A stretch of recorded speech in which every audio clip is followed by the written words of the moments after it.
Mark Latham, welcome to the show. Yeah, thanks very much, Chris. It's a pleasure to be with you. Good to have you on. I couldn't believe this backflip today. Yesterday afternoon, Brad Hazzard, the Minister for Health in New South Wales, dragged out all of these public servants that work at the airport, explaining in very long-winded ways exactly why it was a fail-safe system, and there was absolutely no need to quarantine anyone coming from Victoria. How things change in about 12 hours. Well, that's right, and you'd have to think, has the horse already bolted?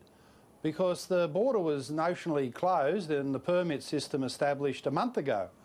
And the system has been for returning New South Wales residents to isolate in their home for a fortnight, and a good number of them get visits from the police to make sure that they're doing that. So you'd have to think there aren't many people who are returning New South Wales residents who will be affected by this. It's probably mostly Victorians wanting to come to New South Wales for a whole range of reasons. Probably not work reasons now, but perhaps family and social reasons, and they've got to put themselves up in the hotel. So you would have thought if this was necessary, it should have been done weeks ago. It's part of the erratic decision-making. I often look at this and wonder, is a lot of it driven by media campaigns and a bit of media hysteria, and politicians are panicked and rushed into doing it, and this seems to be another case. Well, I reckon both Gladys Berejiklian and also Anastasia Palaszczuk have had the nervous Nellies. They've gone weak at the knees, I think, Mark, in terms of the numbers that came out of Victoria. That's obviously spooked Gladys Berejiklian to do the backflip she did. And then Anastasia Palaszczuk can't work out how to have her police her borders properly because people lie to her. So she'll just punish people in the ACT and New South Wales. It's ridiculous to keep opening and shutting borders.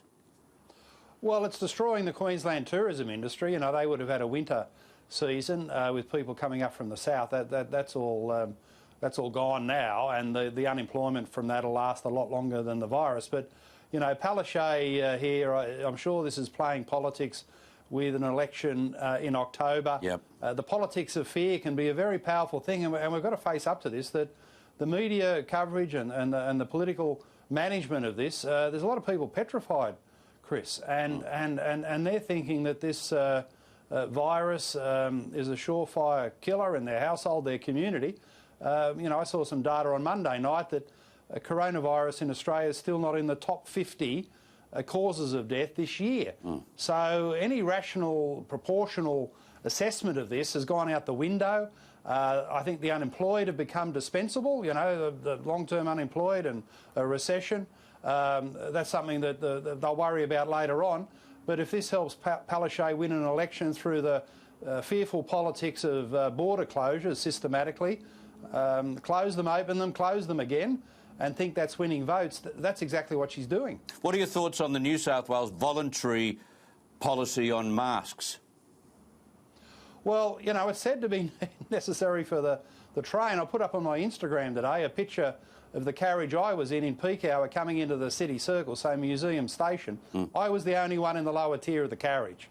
Now, I am a regular train user. I'm not too sure many cabinet ministers are out on the train every morning, but I can tell you the trains are empty. And I've never felt so safe and uncrowded, and the hygiene with people coming through, wiping down the trains. I wouldn't be wearing a mask because there's no need for social distancing. It's almost like you can bring a pillow, lie down, and have your morning nap coming in on the train to work. And the other one they talk about are supermarkets with the face mask. But there you've got built-in social distancing because the trolley automatically keeps you away from people. So I don't see the need for it. I think, again, it's hysteria and panic.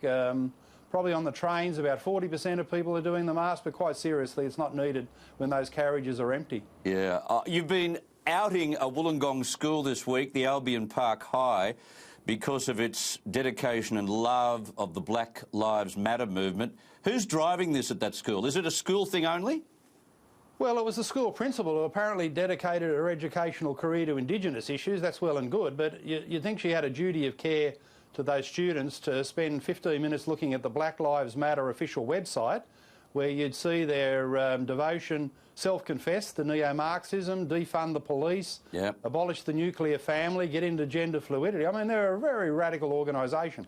And to have students kneeling to them as role models, I think is an absolute low point in the history of New South Wales school education. It just shows that some of these principals, they put political ideology ahead of the sensible attitude that the school is there for the academic growth and the career prospects of the students. So that went out the window. And when they're kneeling to Black Lives Matter, really, and the parents not knowing about it, the parents complained to me.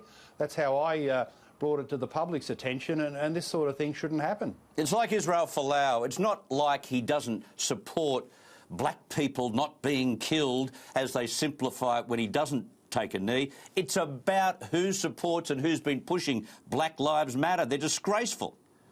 Yeah, well, that's right. Well, maybe Israel Folau is to be commended, because unlike 99% of the football population, he's actually gone to the website and found out what he would be kneeling to. And said, well, I'm not part of that. That's not consistent with my beliefs. And I'm sure Israel Folau would quite sensibly say he only kneels to his God. So he stayed on his 2 feet, and good on him. At least he seems to be aware of what this organisation is. You know, Chris, it reminds me a little bit of the left-wing habit these days. Everything's got to have a sanitised, nice-sounding, sweet-sounding slogan. That we found out Safe School, who could oppose Safe Schools, was actually gender fluidity. We're finding out that Black Lives Matter is actually a very radical organisation, defunding the police, all the things that would be out of step with Middle Australia. And you do 5 minutes of research, you find out the truth. Yeah, very true. I've had another 15 things I wanted to throw at you tonight, but I've simply run out of time. Good to have you on the program. Thank you very much for your time. A pleasure. Thanks, Chris. All the best.